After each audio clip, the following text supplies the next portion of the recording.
Bismillahirrahmanirrahim. Assalamualaikum warahmatullahi wabarakatuh. Bismillahirrahmanirrahim. Wassalatu wassalamu ala Rasulillah Sayyidina Muhammad ibn Abdillah wa ala alihi wa sahbihi wa man tabi'ahu ila yaumil qiyamah. Amma ba'du. Al-Fatihah ila hadratin Nabi Mustafa Rasulillah sallallahu alaihi wasallam. Rabi'a baina wa ummahatina wa ajdadina wa jaddatina wa masyayikhina wa li jami'il muslimina wal muslimat wal mu'minina wal mu'minat, khususan lahu walidi Haji Nasuhi bin Haji Asnawi, walidi Haji Ahmad Ghazali bin Haji Arsyad bin Haji Siti Sana bin Haji Muhammad Salih, Syekhina Haji Muhammad Mahmud bin Haji Abdul Rahman, Syekhina Haji Mursyid bin Haji Hasan, Syekhina Haji Abdul Wahab bin Haji Abdul Samad, Syekhina Haji Muhammad Muhajirin Amsal, Syekhina Haji Syabih Hadami, Syekhina Haji Ahmad Syarif bin Abdul Ghani, Syekhina Haji Ahmad Zaid, Haji Muhammad Zaid, Syekhina Haji Muhammad Hashim Mahbub, Syekhina Haji Jamhari Musa, Syekhina Haji Abdul Muhdi Saleh, Syekhina Haji Ahmad Zaid Mizan, Syekhina Haji Muhammad Saleh Mukhtar, Sayyid Muhammad bin Alawi Abbas Al-Maliki Al-Fatihah.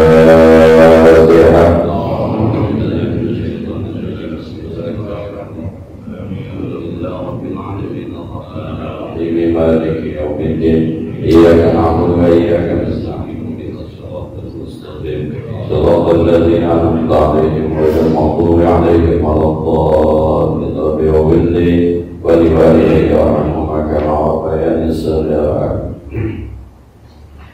بسم الله الرحمن الرحيم. قال المؤلف رحمه الله تعالى وأدام النفع به وبعلومه في الدارين آمين. بسم الله الرحمن الرحيم.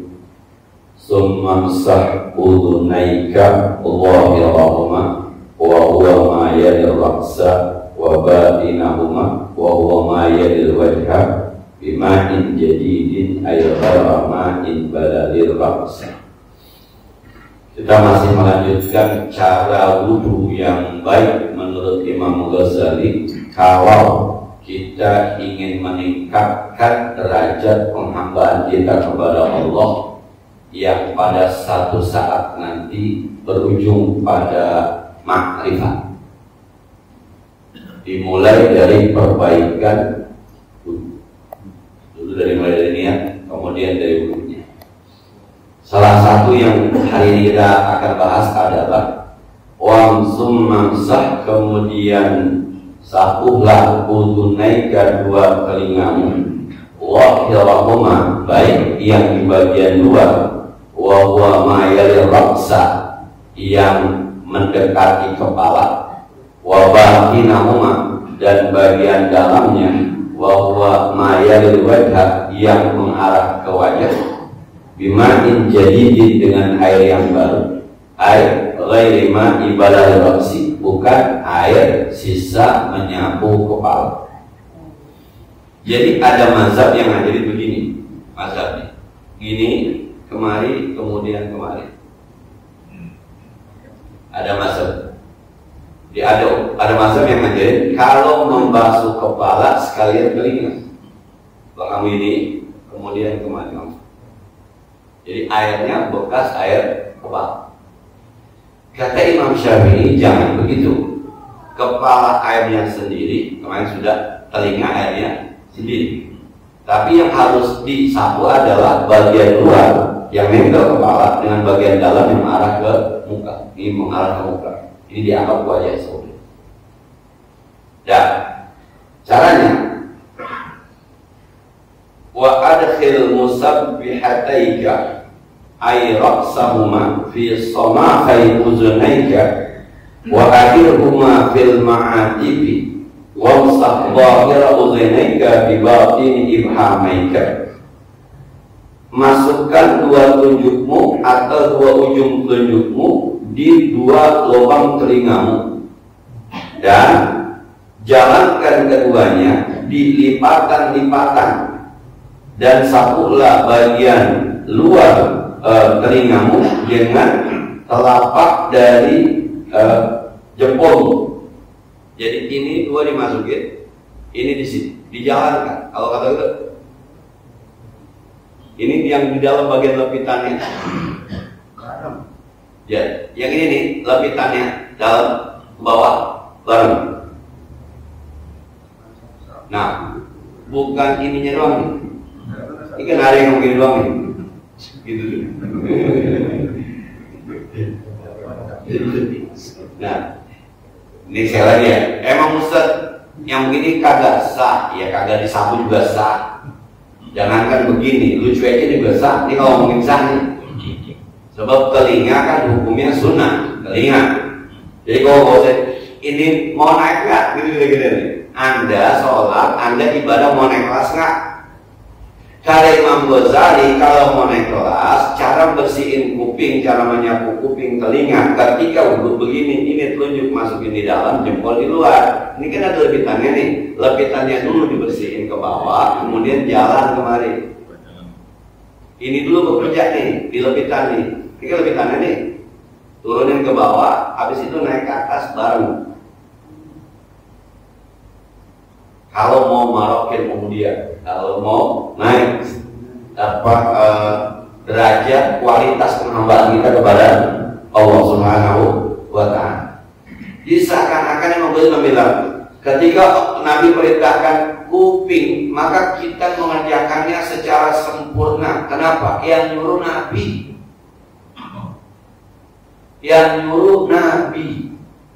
Maka kalau Nabi yang nyuruh kuping, dia sempurna. Sebab kita bukan semata-mata melihat kupingnya, tapi melihat siapa yang nyuruh. Kemarin ketika kita bicara kepala, ini yang nyuruh basuh kepala Allah. Karena yang nyuruh Allah, biar sempurna. Disuruh sama lurah, sama wali kota, macam aja, sama gubernur sempurna. Presiden mau lewat aja jalanan pada bagus. Apalagi yang nyuruh gitu kira-kira itu. Jadi seakan-akan siapa yang nyuruh Allah, wah harus rapi nih, harus rapi nih. Itu di hati dia bilang Allah harus rapi, Allah harus rapi. Maka nanti kalau punya rapi, sholatnya bakal rapi. Orang kemudian ketika sholat kita naik penambahan derajat kita, kelas kita, nilai kita, kualitas kita naik kepada Allah Subhanahu. Nah, ini kita pada sini ngamalin ada roman-roman yang begitu nih. Ya pantas dah Pak, kalau kita sebanyak ada musuh-musuh pantas dah. Kurang kami ngepek sebanyak kita sama hidup kita, ya wajar. Kalau ngacanya kemari nih, kalau bercerminnya kemari, wajar. Kenapa? Sebab wudhu kita aja kadang-kadang jarang sempurna. Doanya juga kagak dibaca. Dah. Ada catatan dikit nih dari Imam Nawawi Al-Baghdadi. Wal wajhu asyraful a'dha. Muka itu adalah anggota yang paling mulia. Nah, pokoknya di manusia itu wajah yang paling mulia. Maka kadang berlebihan, saking mulianya wajahnya diacak-acak, ya. Pakaian ini, pakaian itu, pakaian ini, pakaian itu, gitu. Yang kadang-kadang orang suka ketipu. Tuh kalau kita lihat di media sosial ada nenek-nenek di dandannya jadi cakep. Ya, tempel telur, tempel sini. Nah, tapi di dalam itu katanya, lakin bihi manafis, tetapi di muka itu banyak lubang. Muka itu paling bagus, tapi lubang paling banyak di muka. Nah, di perut kita ada lubang, Pak. Di dada kita ada lubang, di punggung kita ada lubang, tapi muka itu yang sangat mulia, cuma banyak lubangnya. Udah begitu, pibah dia murun. Di lubang itu kadang-kadang keluar cairan rasanya pahit, keluar kotoran rasanya pahit. Kawas al-udzunain, seperti kotoran telinga. Oleh bilang tai kuping. Muka mulia, tapi dari kupingnya keluar sesuatu yang rasanya pahit. Cobain jawab. Takut ada yang mau jawab. Kalau yang pernah bersihin telinga pakai kunci motor, pasti pernah ngerasain. Dia lupa tuh kunci motor bekas ngelip kuping. Kebangetan iseng nungguin bini belanja, kunci motor dia iseng. Kok pahit? Tai kuping. Pengalaman pribadi Pak. Cuma, jadi saya kira teman-teman juga pernah ngerasain itu. Segitu mulianya muka, tapi ada kotoran yang keluar rasanya. Dan yang kedua, wal mu'di wal ma'di milhun kadamri. Ada lagi keluar rasanya asin. Air mata. Air mata. Benar ya, makasih nih. Nah, maka katanya kalau dulu bilang puasa ngebatalin, nangis itu ngebatalin puasa. Bukan nangis siapa? Jilat air matanya. Dan nangis itu air mata ke mulut, masuk ke mulut, asin-asin jentelan aja, itu batal. Bukan nangis. Ada lubangnya juga tuh mata. Asin dan gak ada doyan. Tai kuping orang gak doyan. Tapi mukanya dianggap mulia. Tidak dari itu muka, padahal di situ ada kotoran telinganya, ada air matanya katanya asin. Wal ma'di hamidun kalladhi fil anfi, dan ada sebagian asam ya, seperti ingus. Ingus artinya apa? Nah, dah tuh segitu cakepnya muka, kalau keluar sesuatu dari hidung jadi cedera itu. Artis cantik banget, laki perempuan ganteng banget, kalau meler apa jelek Pak? Begitu yang kita anggap mulia, di dalamnya itu ada sesuatu yang ya cedera. Nah, kalau anak kecil meler kita masih meler cantik, meler ganteng, anak kecil kaki meler. Nah, secantik apapun Anda, sehebat apapun Anda, mohon maaf nih para pejabat-pejabat, dia mau menteri, dia mau presiden, dia mau, kalau di depan umum meler, sudah habis sudah. Segitu doang. Dan meler itu biasanya terjadi 3 bulan atau 6 bulan sekali. Saya pernah ketemu dokter, karena itu proses upgrade badan kita terhadap virus yang masuk. Pokoknya orang harus film, harus meler, upgrade gitu, badan kita. Karena banyak virus yang masuk. Jadi kalau yang kagak pernah bilang, khawatir Pak. Jadi berterima kasih kalau bilang, berarti badan kita masih berjalan dengan normal. Nah, wal ma'di adabun, dan sebagian lagi rasanya tawar, kariki seperti ludah. Tuh, muka segitu mulianya, di dalamnya ada 4 rasa. Ada asin, ada pahit, ada asam, ada tawar. Muka segitu mulianya ada 6 lubang. Tapi banyak kita mengagungkan wajah orang, padahal di dalamnya begitu aja sebenarnya. Nah, wa jumlatu namanya fihi sittun, dan jumlah lubang yang ada 6. Al-ainani 2 mata, al-udunani 2 telinga, wal famu dan mulut, wal anfu dan hidung. Itu muka segitu ringkasnya, bolongannya ada 6. Tapi orang kadang-kadang begitu takjubnya dengan hidung kurang mancung, udah plastik jadi mancung, musim panas meleleh itu hidung. Janggut kurang, operasi plastik, subhanallah. Padahal kalau pakai bahasa tasawuf, ya Allah, itu lubangnya ada 6, masing-masing mengeluarkan cairan, rasanya beda-beda. Andai kata dia keluar, kawan, mohon maaf, zaman dulu makan di telinga saja suka keluar cairan kan, dulu. Maka jadi kadang-kadang jadi ejekan. Nggak bagus, secantik apa, seganteng apapun orang, sehebat apapun kiai, kalau meler dari kupingnya udah nggak bakal diundang lagi, udah jangan. Gua dengan culek kalau Syekh Muhammad ini berpendapat, guru kami namanya Syekh Atiyah, nama buat seorang laki-laki, Atiyah. Tapi di kita biasanya perempuan, Atiyah. Kita orang Indonesia pokoknya kalau letaknya di belakang juga kamar buku perempuan aja. Rujukan kita pokoknya madrasah dari perempuan, mirsamatun berarti perempuan, yang ada tut belakang enggak perempuan. Padahal Nabi dulu ketika hijrah pertama kali bawa dagangan Khadijah, ditemani seorang laki-laki namanya Maisal. Maisal itu laki. Nah, Nabi punya sahabat namanya Tolha, laki. Nah, ada yang namanya Huzaimah, laki. Ini namanya Atiyah, laki. Nah, kita nama orang laki mulia aja kita bingung. Berapa laki namanya mulia gitu ya, biarin aja. Dan yang bilang bahwa ini laki ini perempuan kita. Itu malaikat laki perempuan. Namanya laki semua. Ridwan, Malik. Ya. Tapi kan bukan laki, bukan perempuan. Kitalah yang bikin dikotomi, ini nama laki, ini nama perempuan berdasarkan adat keindonesiaan. Dari soalnya nggak ada, Pak. Nggak ada. Kitalah yang bikin. Ya. Waktu ini dia ketika kita membasuh telinga baca doa Allahumma ja'alni minal ladzina yastami'una al-qawla fayattabi'una ahsana. Allahumma asmi'ni munadil jannah fil jannah ma'al abrar.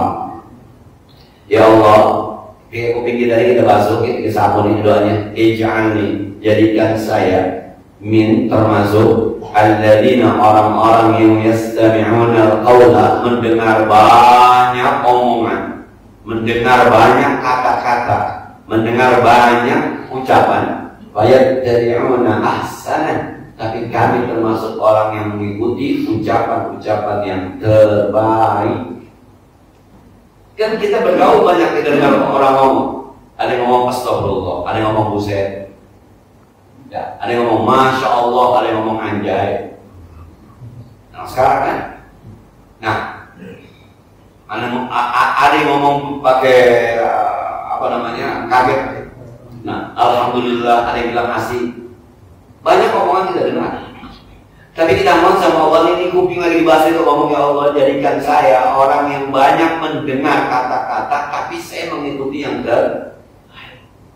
Dari kata itu kan ada yang baik, ada yang kurang baik, ada yang kata baik, ada yang terbaik. Kita minta supaya kuping ini ketika mendengar, kalau muncul di mulut kita yang terbaik. Nah, saya bingung juga kalau ada orang tua yang masih ngomong bahasa anjing, anjay gitu, anjrit gitu. Yang udah tua-tua, kalau yang lagi ini mah walaupun kagak baik gitu, tapi bahasa-bahasa gaul sekarang kan semacam gitu, bahasa yang kurang baik menurut kita, bahasa yang kurang baik. Jadi kita banyak mendengar omongan semacam itu, tapi kita berharap kuping kita ini bisa menyaring kalau keluar dari mulut kita yang terbaik. Nah, Allahumma ya Allah asmi'ni munadil jannah. Ya Allah, kasih dengar kuping saya azan di surga, orang yang azan di surga, suara orang azan surga. Siapa itu? Sayyidina Bilal bin Rabah Al-Habsyi. Fil jannah, di surga, ma'al abrar, bersama orang-orang yang berbakti kepada-Mu. Ya Allah, di kuping saya, ya Allah, nanti kuping saya di surga. Ya Allah, tolong kasih dengar azannya Bilal bin Rabah di surga. Bilal termasuk orang yang dikasih kabar gembira bakal masuk surga ketika dia masih hidup lewat sholat sunnah wudhunya. Yang saya bilang, Bilal, emang Bilal amalnya apa yang saya nggak tahu? Emang apa Rasul? Saya waktu ke surga dengerin suara bakyakmu. Dulu kan bakyak kalau bunyi letak bakyak, nggak ada kalau sekarang. Dari bakyak pindah ke sendal lili ya. Sendal lili udah ada suaranya tuh. Lalu kejepit sekarang itu nggak ada suaranya. Zaman dulu kan bakyak dari kayu. Teman-teman yang hidup yang mungkin lebih tua atau seumuran dengan saya ngerasain tuh. Orang kalau ke masjid pakai bakyak. Ke masjidnya jam 4 sampai rumah kita kadang tuh letak letok gitu kan. Jemaah udah jalan tuh. Itu begitu ya. Karena memang dia doang yang kalau jam 4 jalan letak. Bilal kalau mau berangkat ke masjid itu lewat rumah Nabi kedengaran di sana. Tak letok. Ketika di surga Nabi dengar itu. Kata Nabi kan sendalnya Bilal masih di dunia. Tapi suara letak-letoknya udah di surga. Nah, ketika Nabi selesai Isra Mi'raj nanya, Bilal ente kerja apa? Emang apa Rasul? Suara kamu udah di surga. Oh, ya Rasul, saya nggak pernah berwudu kecuali wudu itu saya pakai buat sholat. Setiap wudu pasti sholat, setiap wudu pakai sholat. Maka dikenal istilah dalam bahasa fikih sunnatil wudu. Nah, jadi kalau mau masuk surga bukan pakai bakyak, Pak. Salah tuh, belum habis itu saya. Kalau mau suara bakyaknya ada di surga, sholat sunnatil wudu. habis wudu, bukan pakai pakaiannya, bukan. Dan nanti Bilal akan azan di surga, dan kita mohon ketika telinga kita sapu ini, kita berdoa, ya Allah, jadikan saya termasuk orang yang bisa mendengar suara azan Bilal di surga, ma'al abrar, bersama orang-orang yang berbakti kepada. Nah, yang selanjutnya ini dipermasalahkan oleh para ulama. Sumangsa raqabataka, kemudian sapu tengkukmu. Maka Bapak sudah melihat ada orang yang duduk gitu belakang. Sudah selesai semuanya, ambil tangan belakang dulu. Ini dunia ibu-ibu yang banyak, perempuan. Nah, mohon maaf ya, ibu-ibu tuh banyak menggunakan kalau ngaji kitabnya namanya Durratun Nashih. Mohon maaf, ini cerita saya. Saya pernah khutbah Jumat di Masjid Nurul Jannah, itu membawa hadis dari kitab Durratun Nashih. Waktu itu akhir Ramadan. Di kitab Durratun Nashih itu ada sebuah hadis yang saya agak hafal juga sedikit, karena saya ingat sekali itu hadisnya. Idza dhahaba Ramadan bakatis sama'u wal ardu wal malaikatu musibatan li ummati Muhammad.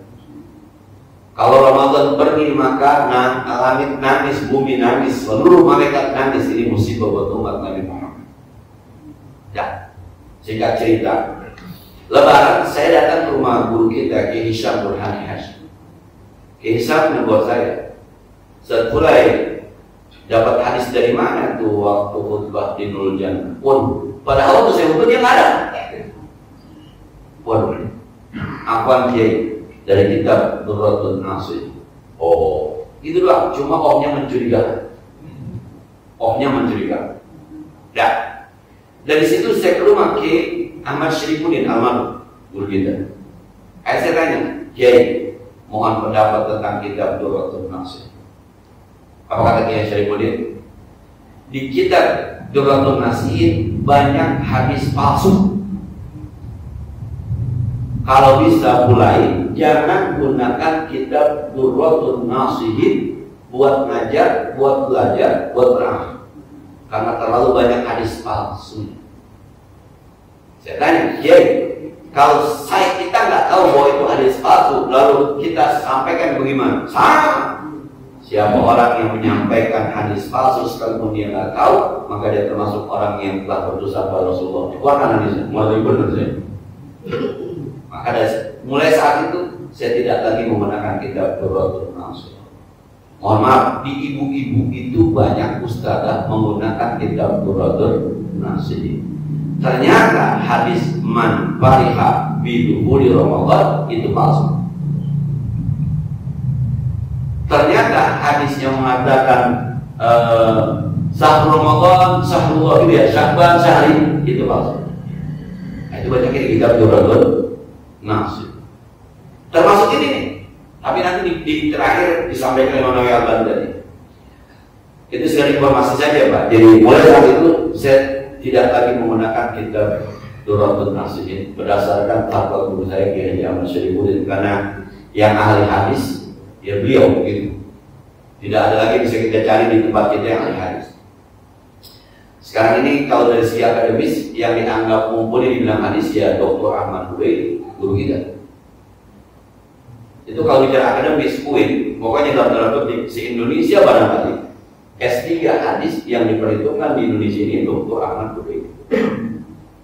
Maka kadang-kadang dia terbang kemana jadi juri terbang kemana jadi, karena memang dari segi akademis dibilang pesantren, segi akademis di Universitas Islam Negeri manapun jarang sekali S3 itu bidang hadis. Salah satu itu kita.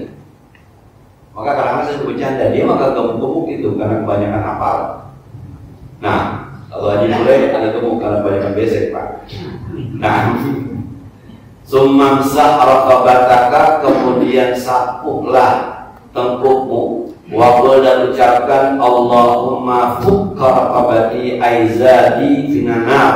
Ya Allah, bebaskan tengkukku, artinya badanku, dari neraka. Wa a'udzubika minas salasil wal aghlal, dan aku berlindung kepadamu dari belenggu dan ikatan di neraka. Qala Nawawi, berkata Imam Nawawi, ini Imam Nawawi bukan Al-Bantani, ini Imam Nawawi yang membela mazhab Syafi'i. Wa masfur raqabati bid'atun la yusannu. Membasuh, menyapu tengkuk itu adalah bid'ah, la yusannu, tidak disunnahkan. Kama naqala an Syahril Rawdah, sebagaimana dinukil, dikutip dari kitab Syarah Rawdah. Kitab Syarah Rawdah itu karena Imam Nawawi. Salah satunya adalah kitab Riyadhus Shalihin itu Imam Nawawi. Nah, ini kadang-kadang nih, mohon maaf nih, ini kadang-kadang suka ketemu, yang suka ketemu salah satunya antara ulama tasawuf dengan ulama fiqh. Yang nyuruh kita membasuh tengkuk adalah Imam Ghazali yang lebih kepada kesufiannya. Sementara yang dalam bid'ah adalah Imam Nawawi yang lebih kepada ilmu fikihnya. Ini kadang-kadang suka bertabrakan antara ulama fikih dengan ulama tasawuf. Sekali lagi, kemarin saya mendengar teman-teman yang suka zikir di Aba Aus ya. Dia bilang begini ke postingannya, wali mah udah gak wajib sholat, dia mah emang tukang sholat. Pernyataan itu kalau dipahami oleh ulama fikih murtad. Mana ada orang wali mau kiai, nabi aja masih sholat, masa wali kata. Tapi sebenarnya itu kalau dipahami ulama sufi, itu pernyataan harus dipahami sedalam-dalamnya. Itu kan pemahaman begini, dia mah jangan pakai disuruh, emang udah nukangin. Yang kagak disuruh aja dia kerjain. Mandi tobat, emang ada mandi tobat ini? Kan ada tuh mandi tobat, pikir tobat. Nggak ada dipikir mandi cuma 6 kalau masalah. Besok juga ada mandi, yang mau pergi haji ihram mandi, yang masuk Islam mandi kan gitu. Nggak ada mandi tobat, nggak ada. Nawaitul ghusl tobat, nggak ada Pak. Nah, maka ada mandi tobat. Ulama sufi nggak usah ngomongin sholat wajib atau sunnah, nggak usah, cuma emang tukangnya. Kalau pakai ada hukum wajib juga. Jadi saya bilang Pak, besok Idul Adha sama hari Tasdik haram puasa. Orang kayak kita mah tukang makan, nggak usah diharamin. Ini kita makan, ya kita, saya kalian. Apa kita gitu? Kita makan tukang makan, nggak usah pakai ada hukum haram. Besok tanggal 10, 11, 12, 13 haram puasa. Yang mau puasa siapa? Orang kita mau tukang makan, kagak diharamin juga kita. Yang diharamin jangan-jangan dihantuk juga. Kira-kira itu pemahamannya. Tapi kalau dipahami, maka saya ketika melihat itu ada caption di bawah. Ya, begitulah ajaran para tasawuf. Dianggap tuh captionnya ini orang melenceng. Padahal sekali lagi ketika bagaimana memahaminya. Kalau orang sufi dipahaminya, pahami fikih kacau. Sama ketika siapa Gus Muafid ketika menyampaikan, kalau konsep cinta kita sama Nabi bicara hati diukur pakai ilmu fikih konsep. Orang cinta itu banyak yang kagak masuk akal. Lah nabinya kagak pakai berdiri. Qala sallallahu alaihi wasallam nur ya jalal usana, maka lahirlah, maka aminah belakang Rasulullah bercahaya berdiri semuanya sallallahu alaihi, seakan-akan Nabi sampai. Kata orang sono orang gila. Agar Nabi nya berdiri, bukan itu Bang. Ini bicara cinta, Nabi enggak ada, tapi rasanya ya Nabi sallallahu, seakan-akan Nabi sampai jalan tuh. Itu bicara rasa, nggak bisa. Orang bicara cinta, yaitu kalau bahasa anak lebah itu kan, gunung akan kudaki, lautan akan kuseberangi, belalak dadaku, lihat jantungku, tertulis indah namamu, mati lu. Ya enggak aja kalau bicara mah. Jadi nggak bisa rasa cinta kita. Maka ada orang yang kadang-kadang saking cintanya sama Allah itu luar biasa, dia tak bisa nangis. udah biar jadi urusan dia memang. Itu kalau ngomongin tasawuf. Tapi kalau ngomongin fikih banyak agak sahnya kita sembahyang. Ada nangis saya. Jadi ada imam baca wujuhun yawma idzin khashi'ah 'amilatun nasibah. Pada hari tuanya mereka tertunduk, amal mereka ditolak, tasla masuk neraka. Ada yang ngejar. Dipikir batal. Tapi ini saking nikmatnya. Ini nggak bisa. Maka kajian ini kajian tasawuf. Ya ada kajian lagi nikmat. Dipikir batal. Bayang menangis, kencang banget begitu. Nah ini kira-kira suka ada sedikit pertentangan antara ulama tasawuf dengan ulama fikih. Maka saya sudah bilang, saya berkata dari seorang ahli fikih yang tidak ngaji tasawuf itu kasar, Pak. Dikit-dikit haram, dikit-dikit bid'ah, dikit-dikit dosa. Itu haram, apa kasar, Pak. Tapi ulama tasawuf yang tidak ngaji fikih bisa sesat. Ulama fikih yang tidak ngaji tasawuf itu kaku. Nah, kemarin saya lihat postingan ulama sebelah Solo yang mana pengat ulamanya. Gak ada badal haji. Gak ada badal haji. Ya. Semua hadis-hadis yang ada hubungannya dengan badal haji adalah antara anak dengan orang tua. Ya Rasulullah, ya Rasulullah. Itu. Maka badal haji kalau dibadalkan sama orang lain tidak sah, tidak ada, mana-mana katanya. Nggak ada badal umroh. Oh, luar biasa tuh ya.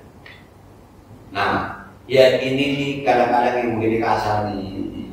Emang nggak bisa melebar sedikit ke ilmu usul fikih. Dulu, zaman dulu tuh Rasulullah pernah ada orang yang nyeret-nyeret bangkai kambing. Rasul tanya, kambing siapa bang? Kambing Habsah, Rasul mati ini mau dibuang. Ambil itu kulitnya buat itu. Ya Rasul ini bangke. Ya bangke juga kalau disamak mah kulitnya jadi suci. Kambing siapa? Habsah. Terus kambing orang lain boleh kan? Selain kambing Habsah? Boleh. Itu tuh kalau bahasa usul fikih namanya al-ibratu bi umumil lafzi la bi khususis sabab. Pelajaran yang diambil adalah keumuman lafaznya, bukan kekhususan sebabnya. Itu kambing Habsah. Bagaimana kambing yang lain? Kata-katanya bukan begitu kata-katanya. Kulit bangkai kalau disamak itu suci. Kebetulan saat itu sebabnya kambing Habsah. Tapi yang diambil bukan sebabnya, tapi keumumannya. Ketika badal haji kan yang datang memang anak ya Rasul. Bapak saya pengen banget pergi haji. Udah tua nggak bisa naik onta sekarang saking tuanya. Udah naik pesawat pengen turun nempatin ayam. Ada mau ya? Kita turun. Ayam sudah dipanen ya gitu. 95 tahun. Ya itu dia karena kelamaan ini nunggunya. Jakarta aja 27 tahun Pak. Umur saya sekarang 50. Kalau saya nyetor sekarang maka berangkatnya 77 tahun umur saya. Kemungkinan tipis. Andai kan berangkat mungkin pakai kursi roda. Walaupun ada juga yang 77 masih ada juga walaupun jarak. Tuh ya Rasulullah boleh nggak saya? Boleh. Hajikanlah buat orang tua. Itu hajikanlah buat orang tua. Haji badal haji. Ada yang bilang ibu saya udah meninggal pengen haji, boleh nggak? Kalau kamu punya utang sama Allah harus dibayar, bukan baik. Itu keumuman apa sih begitu? Jadi jangan dilihat urusan sebabnya. Jadi kadang-kadang juga ulama fikih yang satu saklek, yang satu tidak menggunakan usul fikih diikutkan. Kalau mau saya begini, kalau mau saya, Anda boleh menyatakan itu. Mohon maaf teman-teman, kalau menurut saya tidak sah. Tapi ada yang bilang sah, yang tidak sah ini dalilnya, yang tidak sah ini dalilnya. Kalau saya teman-teman tanya saya, kalau mau saya dasar, jangan nggak ada itu. Bid'ah itu nggak ada dasarnya itu. Tuh, kadang-kadang. Dia kadang-kadang yang bilang bisa jadi kepala kepala jenggot buku banding dia gitu. Nah, mana ada lagi main sama saya. Ustaz, boleh nggak sih ngorban buat bapak kita, buat emak kita? Ada yang bilang nggak boleh katanya. Saya mau kerja aja Bang Haji lah, jangan ngeliat, dia yang ngeliat. Orang mau lihat buat siapa kek? Kan intinya Pak, di Idul Adha itu orang punya duit suruh korban. Beli kambing, alirkan darahnya, beli sapi, alirkan. Gimana kayaknya? Yang penting ada kambing yang dipotong, ada sapi yang dipotong, kita bagian. Niatnya mau gimana? Sini orang tua saya potong. Dia anak saya potong, saya mau akhirnya Ustaz potong udah. Kenapa? Sebab perintahnya secara umum fasholli li rabbika wanhar, sholat kamu, sembelih kamu, niat tak terserah. Nah, yang penting jangan niat musyrik, yang penting niat musyrik. Kepalanya buat saya Pak ya, saya bener depan rumah anjing bener. Daripada dipenuh yang gue bayarin ya. Ini yang kadang-kadang ulama tasawuf dengan ulama fikih tidak nyambung dalam beberapa hal. Karena memang sekali lagi salah, tidak bisa kita melihat dalam satu sisi, harus kita melihat sisi yang lain. Sampai ada orang berpendapat ini karena kajian fikih, boleh nggak kita tawaf tapi yang jalan ubinnya? Saking modernnya sekarang, ubinnya yang jalan muter, boleh nggak? Atau kita ngelontar yang jalan ubinnya, boleh? Bisa jadi kan? Wah, kalau sekarang MBS mah udah bisa-bisa aja kemungkinan itu. Nah, kampung judi aja dikit, nah, boleh? Kata ulama fikih, kalau tawaf nggak boleh. Sebab tawaf itu perintahnya waliyat tawafu bil baitil atiq. Jalanlah kamu, tawaflah kamu, kelilinglah kamu, atau harus jalan. Tapi kalau melontar boleh, sebab melontar yang disuruh adalah melontarnya, bukan jalannya. Maka boleh jadi nanti melontar itu pakai tangga, pakai jalannya kayak di bandara, apa namanya itu? Nah, begitu tuh. Jadi tinggal berdiri timpain, tinggal berdiri timpain, ulang usul akolat, muter lagi, ulang usul akolat, bisa jadi. Tapi kalau tawaf nggak boleh, sebab yang disuruh adalah jalan. Kayak sa'i kan memang yang disuruh jalan, jangan dirobak. Hal semacam itu, satu saat bisa jadi Pak, bisa jadi. Lah sekarang hanya melontar, setannya udah tinggal di apartemen Pak. Ya yang pergi haji tahun lalu, teman-teman sekarang kan udah.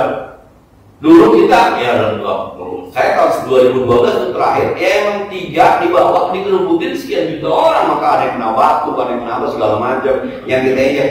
Lah sekarang mah udahnya tinggi, lantainya lantai 7, orang per lantai jalan. Kalau tempatnya ada AC-nya sih, waduh saya kan udah punya apartemen. Nah, 2003 itu saya terakhir sama ibu saya itu masih yang ada sepotong begitu tuh, teman-teman yang hajinya di zaman masih sepotong. Sekarang masih bahan. Nah, sekali lagi ya, jadi perbedaan pendapat semacam itu harus ditarik kepada asal. Maka sedikit banyak memang ngaji filsafat itu baik.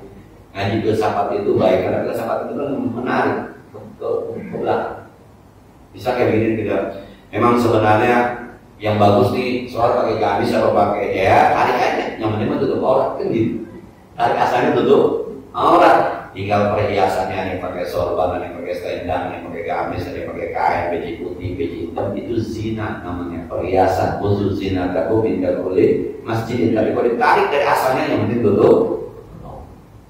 Jadi semua kala semua serta kaliunan semua dosa Allah Taala. Sebagaimana biasa yang ada pertanyaan tentang ini atau yang tidak, silakan.